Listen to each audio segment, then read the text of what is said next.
എല്ലാവർക്കും നമ്മുടെ ചാനലിലേക്ക് സ്വാഗതം. ഇന്ന് നമ്മൾ സദ്യയിലെ ഒരു കിച്ചടിയാണ് തയ്യാറാക്കി എടുക്കുന്നത്. വളരെ എളുപ്പത്തിൽ നമുക്ക് തേങ്ങയൊന്നും ചേർക്കാതെ തന്നെ പെട്ടെന്ന് റെഡിയാക്കി എടുക്കാൻ പറ്റുന്ന ഒരു കിച്ചടിയാണ്. അപ്പോൾ നിങ്ങൾക്ക് ഇഷ്ടമായാലൊന്ന് ട്രൈ ചെയ്ത് നോക്കാൻ മറക്കരുത്. ഇതിന് മുന്നേ ഞാനൊരു മധുര പച്ചടിയുടെ റെസിപ്പി ചെയ്തിട്ടുണ്ട്. അപ്പോൾ അത് കാണാത്തവർക്ക് വേണ്ടിയിട്ട് അതിൻ്റെ ലിങ്ക് ഇത് അവിടെ കൊടുത്തിരിക്കുക. അപ്പോൾ ക്ലിക്ക് ചെയ്താൽ നിങ്ങൾക്കത് കാണാൻ പറ്റും. അപ്പോൾ നിങ്ങൾക്കിത് ഇഷ്ടമാണെന്നുണ്ടെങ്കിൽ ഈ സദ്യയിൽ ഇതൊന്നും ഉൾപ്പെടുത്താൻ മറക്കരുത്. ആരെങ്കിലും നമ്മുടെ ചാനലിലേക്ക് ആദ്യമായിട്ട് വന്നിട്ടുണ്ടെങ്കിൽ ഒന്ന് ചാനൽ സബ്സ്ക്രൈബ് ചെയ്യാനും മറക്കല്ലേ. അപ്പോൾ നമുക്ക് ഈ കിച്ചടി തയ്യാറാക്കി എടുക്കാൻ വേണ്ടിയിട്ട് ഞാനിവിടെ ഒരു പാവയ്ക്ക എടുത്ത് വെച്ചിട്ടുണ്ട്. ഞാനിപ്പോൾ ഈ ഒരു സൈസിനുള്ളൊരു പാവയ്ക്കാണ് എടുത്തിരിക്കുന്നത് കേട്ടോ. അപ്പോൾ അത് നന്നായിട്ട് കഴുകി തുടച്ച് ഒന്ന് കട്ട് ചെയ്ത് അതിൻ്റെ ഉള്ളിലത്തെ ആ കുരുവൊക്കെ ഒന്ന് കളഞ്ഞെടുത്ത് വെച്ചിട്ടുണ്ട്. നമ്മളിത് തുടച്ച് തന്നെ എടുക്കുക, കാരണം നമ്മളിത് ഫ്രൈ ചെയ്തൊക്കെ എടുക്കാനുള്ളതാണ്. അപ്പോൾ വെള്ളത്തിൻ്റെ അംശം ഉണ്ടെങ്കിൽ പൊട്ടിത്തെറിക്കും. അപ്പോൾ അതൊന്ന് തുടച്ചൊക്കെ എടുത്ത് വെച്ചിട്ടുണ്ട്. ഇതിന് നമുക്ക് വളരെ നേരത്തെ കഷ്ണങ്ങളൊക്കെ ഒന്ന് നുറുക്കിയെടുക്കാം. അപ്പോൾ എത്രത്തോളം തിന്നാക്കി കട്ട് ചെയ്യാൻ പറ്റുമോ അത്രത്തോളം തിന്നാക്കി കട്ട് ചെയ്യുക. അപ്പോൾ അതാ ഞാൻ ഇങ്ങനെയാണ് ഒന്ന് കട്ട് ചെയ്തെടുക്കുന്നത് കേട്ടോ. കണ്ടില്ലേ, ഈ ഒരു തിക്നെസ് മതി കേട്ടോ. വളരെ നേർത്തതായിട്ട് നമ്മളിതൊന്ന് കട്ട് ചെയ്തെടുത്തിട്ടുണ്ട്. അപ്പോൾ ഇതേപോലെ എല്ലാവരും നമുക്കൊന്ന് റെഡിയാക്കി എടുക്കാം. അപ്പോൾ അതാ ഞാൻ ആ മുഴുവൻ പാവയ്ക്ക ഒന്ന് കട്ട് ചെയ്തെടുത്ത് വെച്ചിട്ടുണ്ട്.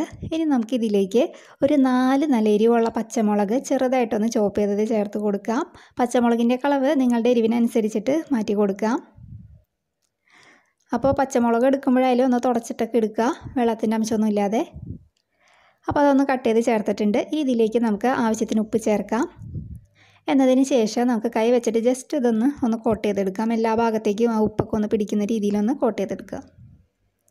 അപ്പോൾ അതാ നമ്മുടെ പാവയ്ക്ക് ഇതേപോലെ ഒന്ന് ആക്കിയെടുത്തിട്ടുണ്ട്. ഇത് നമുക്കൊരു 5 മിനിറ്റ് ഒന്ന് റെസ്റ്റ് ചെയ്യാനായിട്ട് മാറ്റി വയ്ക്കാം.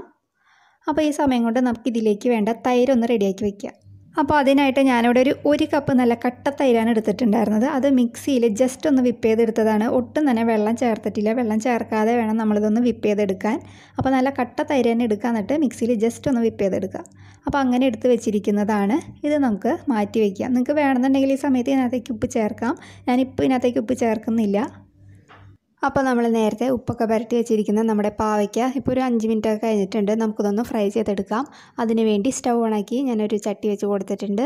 അതൊന്ന് ചൂടായിട്ട് വരുമ്പോൾ അതിലേക്ക് കുറച്ച് വെളിച്ചെണ്ണയാണ് ചേർത്ത് കൊടുക്കുന്നത്. നിങ്ങൾ വലിയ പാനാണ് എടുക്കുന്നതെന്നുണ്ടെങ്കിൽ എല്ലാവരും കൂടി ഒരുമിച്ച് വറുത്തെടുക്കാം. ഞാനിപ്പോൾ ബാച്ചസ് ആയിട്ടാണ് വറുത്തെടുക്കുന്നത്. അതുകൊണ്ട് ഇതിനകത്തേക്ക് കുറച്ച് എണ്ണയാണ് ഒഴിച്ചിരിക്കുന്നത് കേട്ടോ.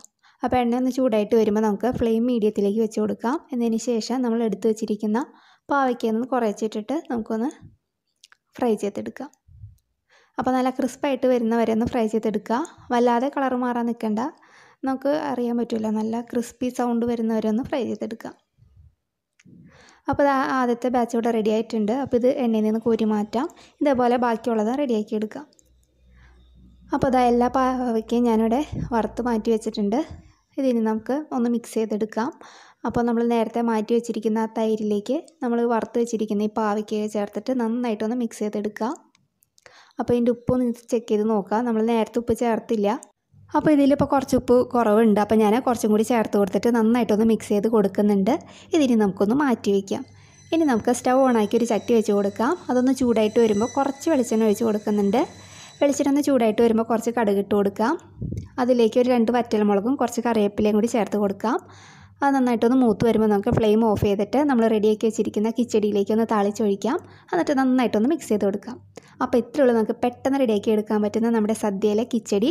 തേങ്ങയൊന്നും ചേർക്കാതെ തന്നെ നല്ല അടിപൊളി കട്ടിക്കുള്ള നമ്മുടെ കിച്ചടി ഇവിടെ റെഡി ആയിട്ടുണ്ട്. അപ്പോൾ നിങ്ങൾ ഈ രീതിയിൽ ഇതുവരെ തയ്യാറാക്കിയിട്ടില്ല എന്നുണ്ടെങ്കിൽ എന്തായാലും ട്രൈ ചെയ്ത് നോക്കാൻ മറക്കരുത്. നല്ലൊരു വീഡിയോ ആയിട്ട് അടുത്ത ദിവസം കാണാം. താങ്ക്